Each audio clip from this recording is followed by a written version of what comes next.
യുവമോർച്ച സംസ്ഥാന അധ്യക്ഷൻ മനു പ്രസാദ് ചേരുന്നുണ്ട് നമ്മളോടൊപ്പം ഈ വിഷയത്തിൽ പ്രതികരിക്കുന്നതിനായി. മനു പ്രസാദ്, രക്തസാക്ഷി ഫണ്ട് തട്ടിപ്പ് പുറത്തു പറഞ്ഞതിന് തൊട്ടു പിന്നാലെയാണ് രക്തസാക്ഷിയുടെ സഹോദരന് പാർട്ടി ഗുണ്ടയുടെ വധഭീഷണിയും അസഭ്യവർഷവും ഉണ്ടായിരിക്കുന്നത്. വെള്ളിനാരായണന്റെ ഭാഗത്തു നിന്നാണ് ഇത്തരത്തിലൊരു അസഭ്യവർഷവും ആക്രോശവും ഒക്കെ ഉണ്ടായിരിക്കുന്നത്. RSS പ്രവർത്തകൻ മണ്ണന്തല രഞ്ജിത്തിനെ കൊന്ന കേസിൽ പ്രതിയായ വെള്ളിനാരായണൻ 2025 മുതൽ ഒളിവിലാണ്. പോലീസ് യാതൊരു തുടർ നടപടിയും ഇപ്പോൾ ഈ വിഷയത്തിൽ സ്വീകരിച്ചിട്ടില്ല എന്ന് മാത്രമല്ല, എന്തൊക്കെ കൈകാര്യം ചെയ്യും എന്നൊക്കെയുള്ളത് വലിയ ആക്രോശത്തോടുകൂടി ധാർഷ്ട്യത്തോടുകൂടി തന്നെ വെള്ളിനാരായണൻ ഇങ്ങനെ വീഡിയോ സന്ദേശമായി വിനോദിന് അയക്കുന്ന ഒരു സാഹചര്യമാണ് ഉണ്ടായിരിക്കുന്നത്. എങ്ങനെ പ്രതികരിക്കുന്നു?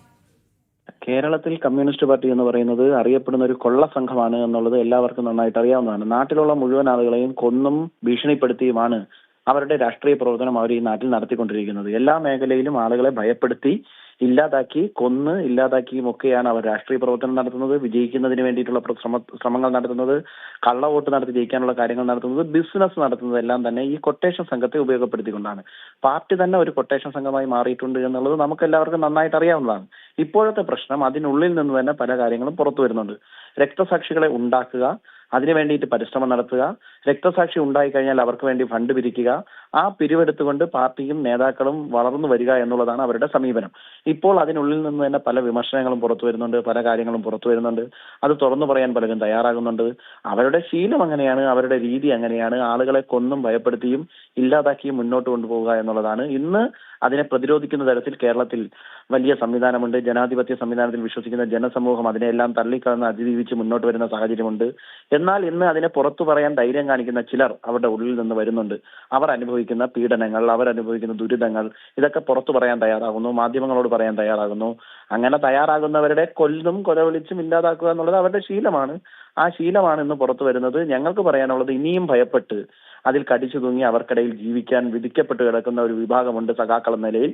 അവർ പുറത്തു വരണം. ഈ കേരളത്തിലെ ജനങ്ങളെ അശാന്തിയിലേക്ക് തള്ളിവിടുന്ന, ദുരിതപൂർണമായ ജീവിതത്തിലേക്ക് തള്ളിവിടുന്ന, ഈ നല്ല ക്രമസമാധാനത്തിന് നഷ്ടം സംഭവിക്കുന്ന, അതിനെ ഇല്ലാതാക്കാൻ ശ്രമിക്കുന്നവരിൽ നിന്ന് രക്ഷപ്പെടാനുള്ള ഒരു പരിശ്രമം നാട് നടത്തിക്കൊണ്ടിരിക്കുന്നു. അത് തിരിച്ചറിയാനുള്ള ഒരു അവസ്ഥയായി ജനം ഇതിനെ തിരിച്ചറിയണമെന്ന് ഞങ്ങൾക്ക് സൂചിപ്പിക്കാം. ശ്രീ മനുപ്രസാദ്, ഒരു കാര്യം കൂടി, ഇവിടെ പ്രധാനമായും രണ്ട് കാര്യങ്ങളാണ് ചൂണ്ടിക്കാട്ടാനുള്ളത്.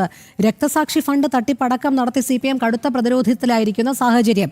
ഇതൊക്കെ പുറത്തു പറയുന്നവരെ വകവരുത്തുമെന്നും ഭീഷണിപ്പെടുത്തുമെന്നും ഒക്കെ പറഞ്ഞുകൊണ്ട് CPMന്റെ ഗുണ്ടകൾ തന്നെ ഇങ്ങനെ രംഗത്തിറങ്ങുന്നു. ഇവിടെ ഈ വെള്ളിനാരായണനെ സംബന്ധിച്ചിടത്തോളം ഇയാൾ ഒളിവിലാണ്, ഒരു കേസിലെ പ്രതിയാണ്. RSS പ്രവർത്തകനായ മണ്ണന്തല രഞ്ജിത്തിനെ കൊന്ന കേസിലെ പ്രതിയാണ്. ഈ ഒരു വീഡിയോ സന്ദേശം അയക്കുമ്പോൾ അയാൾക്ക് സ്വാഭാവികമായും തോന്നേണ്ടുന്ന ഒരു ഭയമുണ്ട്. കാരണം പോലീസ് ഈ വീഡിയോ സന്ദേശം കേന്ദ്രീകരിച്ച് ഒരു അന്വേഷണം നടത്തുമെന്നും താൻ പിടിയിലാകുമെന്നും. പക്ഷേ അതുപോലും അവിടെ അപ്രസക്തമാകുന്നു. അയാൾ ആ ഭീഷണി സന്ദേശം അയക്കുമ്പോൾ അയാൾക്കുണ്ടാകുന്ന ഒരു ആത്മവിശ്വാസമുണ്ട്, താൻ ആരാലും പിടിക്കപ്പെടില്ല, താൻ വളരെ സുരക്ഷിതനാണ് എന്നുള്ളത്. അതെവിടെ നിന്ന് ലഭിക്കുന്നു എന്നുള്ളതല്ലേ അങ്ങേയറ്റം ഗൗരവതരമായ വസ്തുത? അല്ല, സ്വാഭാവികമായിട്ട് കമ്മ്യൂണിസ്റ്റ് പാർട്ടി പ്രത്യേകിച്ച് CPMന്റെ നേതൃത്വത്തിൽ കേരളത്തിൽ കൊട്ടേഷൻ സംഘങ്ങൾക്കും ഗുണ്ടാ സംഘങ്ങൾക്കും വേണ്ടി പ്രവർത്തിക്കുന്നത് അവരുടെ സ്വഭാവമാണ്, അവരുടെ ജീൻ അങ്ങനെയാണ്. അവർ കാലങ്ങളായി അങ്ങനെയാണ് പ്രവർത്തിച്ചുകൊണ്ടിരിക്കുന്നത്. ഇങ്ങനെ എല്ലാവരെയും സംരക്ഷിക്കുക എന്നുള്ളത് അവരുടെ സ്വഭാവമാണ്. ഇനി ആരെങ്കിലും പുറത്തു പറഞ്ഞാൽ അവർ തന്നെ ചിറകിനടിയിൽ സൂക്ഷിച്ചു വെച്ചിരിക്കുന്ന ഇത്തരം കൊട്ടേഷൻ സംഘങ്ങളെ കൊണ്ട് അവരെ ഭീഷണിപ്പെടുത്തുക, അവർക്ക് വേണ്ടിയിട്ടുള്ള, അവർക്കെതിരായിട്ടുള്ള പ്രവർത്തനങ്ങൾ നടത്തുക എന്നുള്ളത് CPM അവലംബിച്ചു വരുന്ന ഒരു രീതിയാണ്. ആ രീതിയുടെ ഭാഗമാണ്, ഗുണഭോക്താക്കളാണ് ഈ പറയുന്ന കേരളത്തിലെ കൊട്ടേഷൻ സംഘങ്ങൾ. ഇപ്പോൾ പറഞ്ഞ ആളുകൾ ഉൾപ്പെടെ അതിന്റെ സംരക്ഷകരാണ്. അവർ സംരക്ഷിച്ച് നിർത്തിയിരിക്കുന്ന ആൾക്കാരാണ്. സർക്കാരിന്റെ ഭാഗത്തു നിന്ന്, പോലീസിന്റെ ഭാഗത്തു നിന്ന് ഏതൊരുവിധ നടപടിയും ഇത്തരം ആളുകൾക്കെതിരെ എടുക്കില്ല എന്ന് മാത്രമല്ല, അവർക്ക് വേണ്ടിയിട്ടുള്ള എല്ലാ ഒത്താശയും ചെയ്തു കൊടുക്കും. അതിപ്പോ പരോള് കിട്ടുന്ന കാര്യത്തിലായാലും മറ്റു കാര്യങ്ങളിലായാലും നമ്മൾ പരിശോധിച്ചാൽ മനസ്സിലാക്കുമല്ലോ. അഭിമന്യു എന്ന് പറയുന്നത് SDPI പോപ്പുലർ ഫ്രണ്ടുകാർ കൊലപ്പെടുത്തി എന്ന് പറയുമ്പോൾ SFIയുടെ ഒരു കൂട്ടം ആളുകൾ പിടിച്ചു വെച്ചു കൊടുത്ത് അഭിമന്യുവിനെ കൊന്നതാണ് എന്ന നിലയിലുള്ള വാർത്തകൾ പുറത്തു വന്നു. അഭിമന്യുവിന്റെ ഫണ്ട് വെട്ടിക്കുന്ന തരത്തിലേക്ക് വാർത്തകൾ പുറത്തു വന്നു.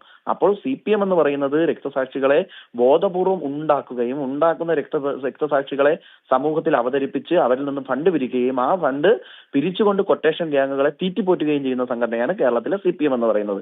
സർക്കാരിന്റെ ഭാഗമായിട്ടുള്ള സംരക്ഷണവും സ്വാഭാവികമായിട്ടും അവർക്ക് ലഭിക്കുന്നു എന്നുള്ളത് പുതിയ കാര്യമല്ല. വാർത്തകളിൽ പുതുതായി വരുന്നു, പുതിയ ആളുകൾ വരുന്നു എന്നുള്ളതിനപ്പുറം കാലങ്ങളായി കേരളത്തിലെമ്പാടും ഇവരിത് അവലംബിച്ചു വരുന്നു എന്നുള്ളതാണ് വസ്തുതാപരമായി കാര്യങ്ങൾ പരിശോധിച്ചാൽ മനസ്സിലാക്കുന്നത്.